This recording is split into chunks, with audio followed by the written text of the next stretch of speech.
Welcome back to the Beer Bastards, everybody. I'm Justin. This is Ken. Today we're with Ryan from East Troy Brewing, and we have a special guest, Mike from Explorium Brewpub. What's up? How are you guys doing today? Good, good. Fantastic. So, cheers, guys. Cheers.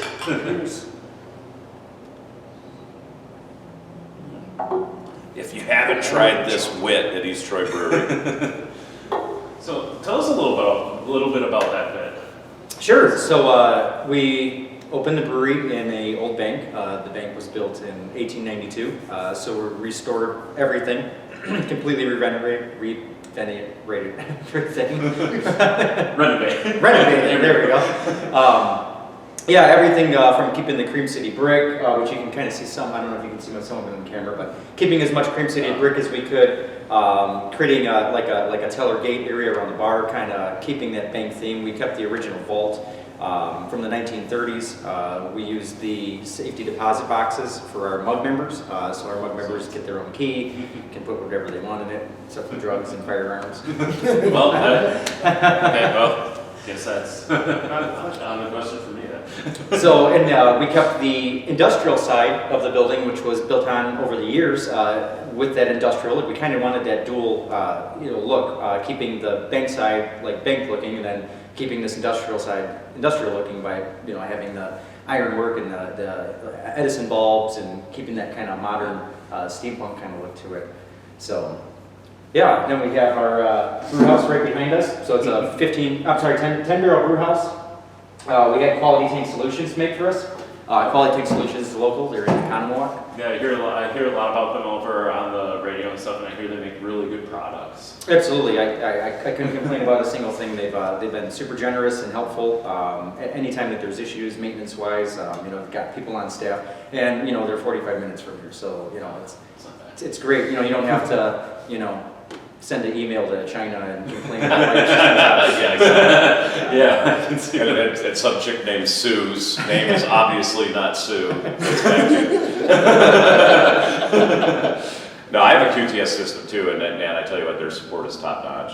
I actually had one of their guys out this week welding some mods to one of our tanks, and the dude lives in Oak Creek, so on the way to work, he stops by, grinds off a fitting, re-weld some new stuff for us, and boom, it's done. It's awesome to have that kind of support. It's just another example of why you should buy local and use local craftsmen, because you get that support. And I have to say, Ryan, this place is freaking badass. It turned out really, really well. As I said, I think it's steampunky, and I think it looks a little bit ritzy too. It's got that like upper class feel, especially with the way you set the tables, you present everything, but it's not that high price point either. Everything's like reasonable price, and last time we were here, I had the duck wings, phenomenal duck wings, by the way. Fall off the bone, they're good. Yeah. You hadn't had duck before either. No, it was my first time having duck. I was just like, just falling off. Oh, yeah. Awesome. Yeah, we did. When we came into this, we definitely wanted that warm, inviting feeling when you walked in the door. The entire area in East Troy is redeveloping. Even directly across the street, East Troy House, completely redid their inside. Their exterior. It's just bringing people in. We're almost a draw from our surrounding counties, and local areas. People haven't had something like this, especially a brewery. Right. People that live around here in this area have to travel, either Lake Geneva or Milwaukee or Waukesha. Yeah, or even Whitewater. Yeah, or Whitewater. One over there too. So yeah, it's that was definitely one of the main focuses, was that demographic, was having something in this area. So we draw a lot of crowd from Illinois, Lake Geneva. We're also getting people from McWanago, Burlington, Williams Bay, Elkhorn, Delavan, all these little tiny towns, and it's really cool that people are appreciating the craft beer. That was a big concern of mine when I came into this, because I wasn't sure what I was going to deal with. I'm like, okay, putting a brewery in a completely Anheuser area, we're all blue collar farmers in this area. I thought I was going to be making pills here all day, but I'm super surprised that our chocolate stout, an imperial milk stout on nitrogen, is our #1 seller. So surprising to me. That's awesome. That's what people come in and appreciate, and everything, the IPAs, the wit, all these different varieties and styles. Like I said, I was super shocked to see how people were enjoying all these different flavors and different beers, going into an area where they're used to going across the street for a $250 Miller Lite, No kidding. But when you spend $250 for a Miller Lite and then come here and maybe spend like $5, $6, $7 depending on the beer, I mean you definitely notice the quality, the more care and the more work that's put into it, the higher level of creativity, and it definitely makes for a much more enjoyable experience. So maybe I think definitely. I mean, just look at this array of colors on the table. Right? Yeah, exactly. Right. Well, we got 2 dark, amber, a light. You got a vid. You had This is the chocolate stuff, Yes. Imperial Milk stuff. What do you guys Porter. Porter. And I got the Dark Mexican lager. Lager. Yes. Yes, which is on its way to clearing at this moment. So I don't use any filtration in any of my beers. So Yeah, it's the same thing with our beers, man. When they first go on tap, they're a little cloudy. By day 3, they're clear again, Yeah. just because it takes time in that cold tank to crash out, And that's the other thing, people aren't offended by that, Back in the day, they would see that haze and they would be like, oh man, there's something wrong with that, I can't drink that, Yeah. No, people, they almost want it, they almost want Yeah. that. Hazy IPA. Yes, those New England style.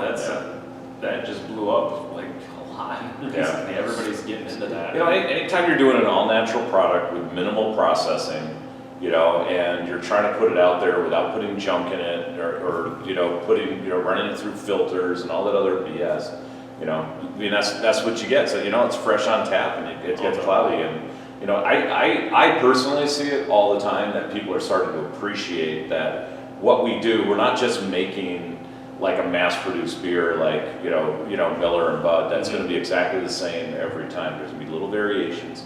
We're making art, is the way I see it. Oh, yeah. And, there's little variations and there's little things that are different. And, and Ryan's one of the best of them. I mean, he's a very creative guy, and when they were getting ready to open this place, little story, they had a little beer fest out here. And Ryan had, I don't know how many of your beers you had floating around, but you kept bringing me stuff to try, and everything was like super solid, It was fun. I mean, and what a broad range. It was milk stout, and I think you had a cucumber saison. I had a cucumber saison, yeah, and I had interesting. which was super wild. It was a 98-degree day, but I had like a smoked porter of some sort, some 8% thing that was like a bunch of smoked malt in it, and people were loving it. People Super were, dark and heavy, and it's like you don't want to typically drink that in a hot summer day. You want something like that, maybe this. But that's the cool thing about the small local breweries, man. Is that excitement that the head brewer brings, and I love this. I mean, that's why Ryan and I are such good friends. Because we get geeked out and really excited about this stupidest little shit, But hey, try this, and it's just like and it's all good, It's great. Now I just can't wait to see more of that coming, I mean. This little brewery is I think East Troy Brewery is gonna be kicking ass in Walworth County for a long, long time. Oh, yeah. I don't doubt it. Yeah. And especially being the first one here, there's no doubt about it. It's kind of like one of those things. You get your foot in here, you instantly become a staple. I think like that. Yeah. And I love the fact too, I pushed myself, to get my name and get my face out everywhere. I was actually brewing on our pilot system that I have currently from Spike before we even opened, just so I could get my face out there. I was giving away free samples. I didn't care what I had to do. I was just brewing batches of beer, like Mike said. I was, here, try this. People just coming up, trying all these different beers that I had to offer, and I do the same thing here at the brewery. I try to focus as much of my time as I can, either being in the brewery later in the day or being out on the floor, communicating with customers, being behind the bar, serving them beers. And I've just consistently heard 100 times, people really appreciate the fact that they get to actually see and talk and interact with the brewer. Mm-hmm. There's so many breweries where, you don't even see the brewery. It might be through a glass window, or, if you do whatever the brewery, you might not ever see. You never get that opportunity to get that close relationship with the brewer, somebody that's making the product. I love that, and the interaction with the customers, for sure. I agree. That's why I like going to different craft breweries. I mean, go to Explorium, you're always out there, you're always talking to customers, interacting, having fun with us. you're out, you're always talking. I don't know how many times, I came here a couple times, you say, how you doing, stuff like that.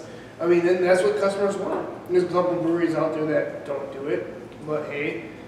But yeah, that's why I like coming here. That's why I like going by you. Yep. Well, and for me, that's the fun part, you know. Hey, try this, try that, try that. You know, we have a policy in our place. Every time we put a new beer on tap, everybody who sits at the bar that day gets a full sample size pour, right? I've had that before. Yeah, so people sit down at the bar and randomly they're like, hey, try this, you know, here's a beer. And, you know, they're like, oh, what's this? I didn't know what it is. Well, no, we have a new beer on tap. This is what we do. Everybody gets a sample, you know. And you'd be surprised how many times, you know, that person that just drinks like a super light golden ale, and you put down like a big thick stout in front of them, and they're like, oh, dude, you know, and they taste it, and they're like, damn, I really like that. So it's like this little gold mine for me of like new drinkers for different styles, because people tend to be very, you know, well, it's just like me. Every time I come here, I drink this wit, you know. I mean, I hardly ever drink anything else. But, you know, so you just fall into that mode. I know I like this beer, I'm going to drink this beer, but, you know, you give people something different, and, you know, it opens up their horizons a little bit too, so it's really cool. So that's what I love about craft brewing. And then sometimes they'll tell their families and friends all about it, and you get more interest, and you just kind of end up building that hype. And like what you said, when you're giving out those samples and you're not even open yet, how many people did you have coming out to you go like, okay, where can I buy this? Oh, absolutely. No, for sure. And you just look at them like, I'm sorry, but I have to turn you down right now. I don't have the best part about that, just in the early beginning, you know, obviously, you know, we redid the outside. We got a state grant, which was awesome. We were able to take off the horrible, nasty facade that was just ugly as hell. It was on there for years, and everybody in the town was like, please take that down. You know, we put the awnings on. We tried to make this look just like it did back in the 1900s. And it actually, like I said, everybody around the square has. But the story I'm getting at, which is super funny, I did a ton of events right here in the square, which you can't see in the camera, but it's literally across the street. So it is. Oh, yeah. It was funny to do these samplings. Yeah. We'll have to I'll get a picture of that too later, but we definitely have to. The square is right across the street. Right across the street. Mike Vision. There we go. There we are. All right. All right, we're back from the mic cam. So the funny part was, you know, I would be giving these No, it's good. I'm in. these samples away, and you know, I was just trying to get people, again, not only trying to figure out, you know, what people were interested in the area, but, you know, giving, again, my name out, people in the area understanding craft beer. So countless numbers of times I would be giving samples, and they'd be like, where can I buy it? And I would point at this building that's all torn apart. There's like blue walls and like drywall and stuff. I'm Looks like shit. It's gonna be there very soon, you know. You're making that in there? So it was pretty hilarious. So, but everybody was excited. You know, the hype for when this place was going to open was amazing. Once we actually opened, it was just insane. You know? How big was your turnout? Like how many? Yeah, did you go through? I couldn't even tell you. Well, you know, that was the big thing for me was, you know, trying to figure out how many beers I was going to have. And again, I developed a lot of that early on by doing the samples. I looked at the area and I realized early on that, you know, people were really appreciating that traditional style, you know, beer, like or balanced beers, maybe stuff that wasn't too out of whack. You know, so I started with those. I brewed them 2 times. So, you know, I basically filled all my fermenters up with everything from a Pilsner to my Imperial Milk Stout, and then brewed them again a second time. I looked at all the numbers of, you know, what we had sold that first, you know, 2 months, and then I developed what we have as cores here. You know, our amber, it's a traditional amber. Our Belgian wit, that's a traditional Belgian wit with a little bit of funk. You know, I throw a little bit of lemongrass in there. Not very traditional, but it works. You know, I have a German Pilsner. It's a traditional German Pilsner. You know, so those, and then I have a house IPA that I brew at Citra. Just very basic beers, and I was able to figure out with our sales that's, you know, that those beers were going to be constant sellers, and then I kind of built off of that. So I kind of saw, okay, our IPA was selling really well. Okay, so let's brew another style of an IPA, or let's brew a pale ale, let's brew, you know, something like that. So that's kind of how I developed the recipes that, you know, we've come up with. So I'm not just here for color commentary. You never have been, Mike. You never have been. So we did a collab. We did a collab. Absolutely. But we met a few weeks ago at Explorium, sat down with Kyle and went through some ideas of what we want to do for a beer. Designed a Saison.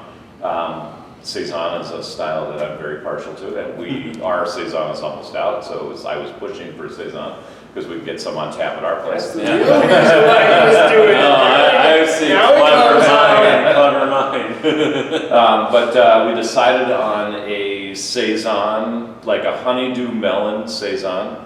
One of the nice things about Saisons is they lend themselves to very subtle flavors, and honeydew melon is a very subtle flavor. It's not like making a like a Hefeweizen where you can pack it full of raspberries or blueberries or mangoes or whatever. You don't really like carry. strong, sweet, Something like fruity. the other That's one. all right.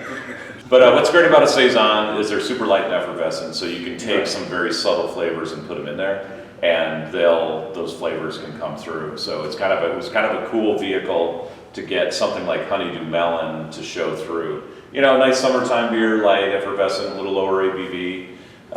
We use some honey from East Troy Honey Company. So a little bit of candy sugar to give it that effervescence, if you will. So we're actually, I haven't tried it yet. We brewed it just over 2 weeks ago.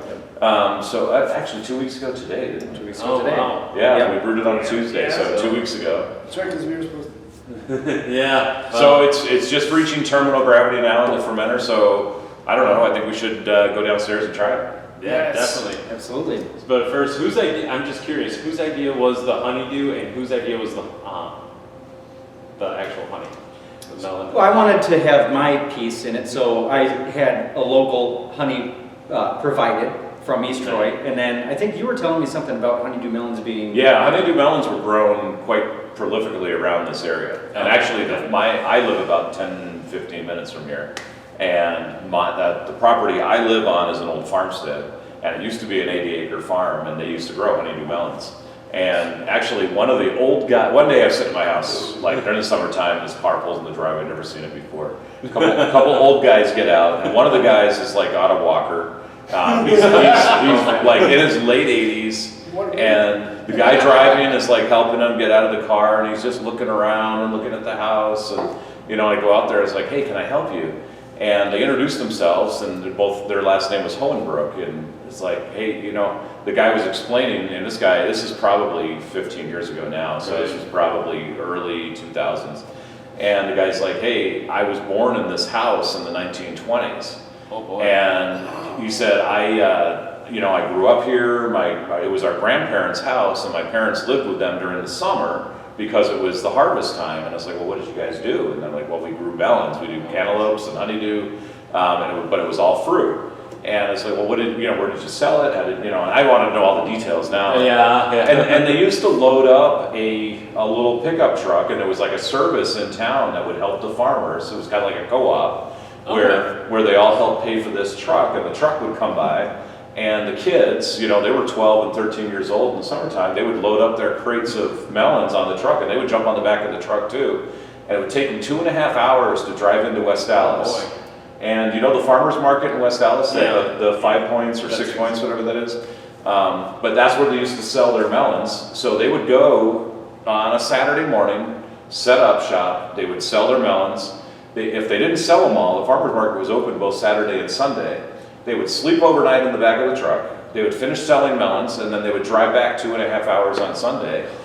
So it's just kind of crazy to think about. I mean, I can drive from my place to West Dallas in 20 minutes, right? And it was like a 2.5 hour drive on dirt roads, and actually it was National Avenue. They took National Avenue all the way in. Well, National Avenue actually goes right past it now. It does, yeah. Yeah, National Avenue was always that road. And I live about a half mile off of National Avenue, so they would take the dirt road to National.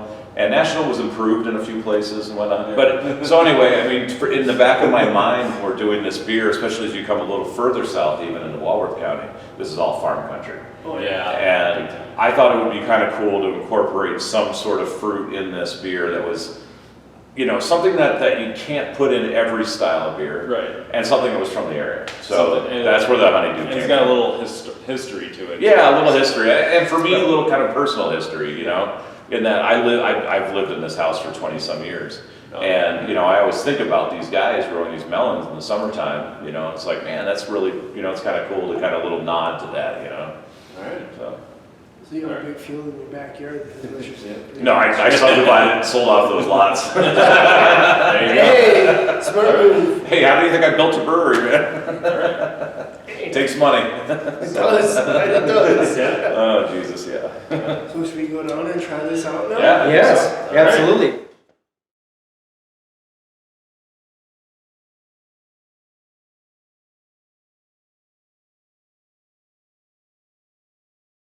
Thank you, sir. You're welcome. Can't get any fresher than this. Ooh, that smells really good. Thank you. So this is the Saison. Collaboration Saison. Saison we did. So there's no honeydew in it yet. This is the base. So this has everything that we just explained, the honey, the candy sugar. It's a Saison recipe. We fermented it a little bit high. I wanted to get some good phenolics out of it. oh yeah, Kind of getting some banana. Yeah. yeah, definitely. I heavy can definitely banana, smell yeah. that.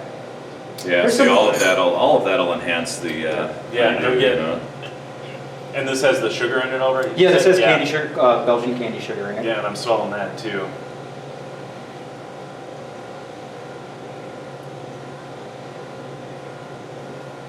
Oh, that's nice. That's gonna be really good.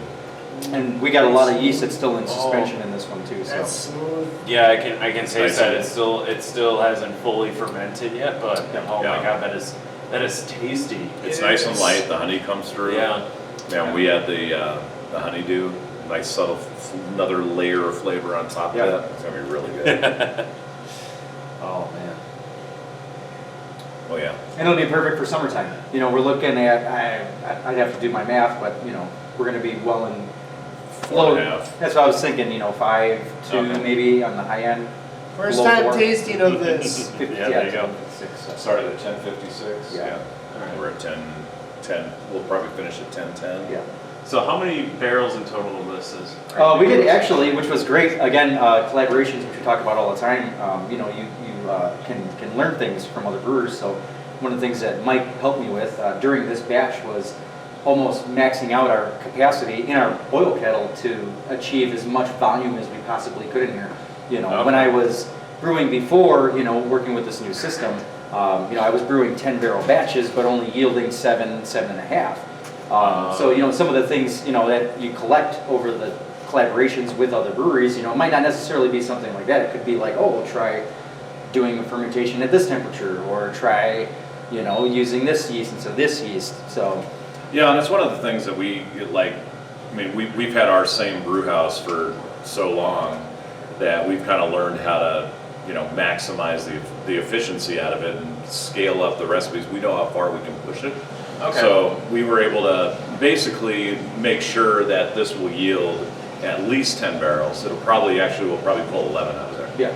So Okay. based on what I saw in the boil kettle and everything else. So And how many melons do you plan on throwing in here then? I don't know. That's to be determined. Yeah. TBD. I think we talked initially about 100 pounds, Yeah. but I don't know. We'll have to see. Yeah. Yeah. Alright, We're gonna do some calculations and some Yeah, math. it's gonna be that. It's gonna be a lot of science, a lot of math, and a Yeah. lot of Yeah, trial we gotta and figure error, out how several we're- rounds of beer tasting. Yeah, we still got to figure out how we're going to do that. We're still. So now that this beer is done at Final Gravity, we'll be able to come down here. We're actually coming down. You don't know this yet, but we're coming down on Thursday. We don't have anything going. So, Fantastic news to me. I was going to talk to you about coming down on Thursday because we're free. We're actually going down to Beloit and go check out that new brewery. So yeah, we'll talk about how to get that finished. Absolutely. So this is our chocolate stout. This is our number one seller. This is a imperial milk stout served on nitrogen, brewed with coffee and chocolate malt. The really cool part about this stout that differentiates it from others is the garnish that goes onto the beer. So my idea behind it was the aroma blossom that you get from the nitrogen pour. I would accentuate that aroma with adding cocoa powder, so it would bring through the coffee and the chocolate malts that are brewed with. It's killer beer. Yeah, so Really good. And very unique the way they do it.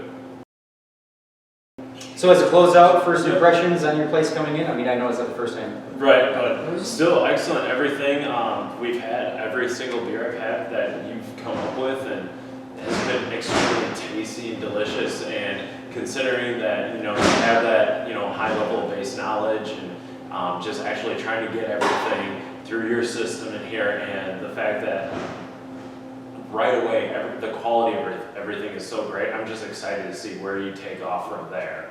And want to see, more of this stuff, especially, the collaboration you guys are doing. When that actually gets, the honeydew and the melon in there, it's going to taste fantastic. Yes. Yeah, I'm super excited about that beer. We are very excited for the collaboration. So when that collaboration gets done, is it just be served here? Or will it be served at Explorium? No, we're gonna buy kegs and we'll put it on tap at Explorium too. And actually, we've already had people that are interested at local bars in getting the beer. And it's not even done yet. Yeah. They are so super excited about this collab together. So I can get a growler at Explorium. Sure, you can make that, we'll negotiate that out. No, it'll be a really good beer, and we'll have powder cans of beer ready to go. I can't wait. Yeah. Can't wait. It's going to be fantastic. Yeah. Well, all right, Ryan. I want to thank you so much Absolutely. for having Yes. us. Thank you, sir. Yes. And thank you, Mike, for Yes, thank you, that's Mike. definitely Thank you, yes. Mike. That was fun. Cheers, boys. Yep. Cheers. Cheers. Here's some warmer weather. Yep. Stay thirsty, bastards. And Mike forgets. Oh no. I drank all my beer.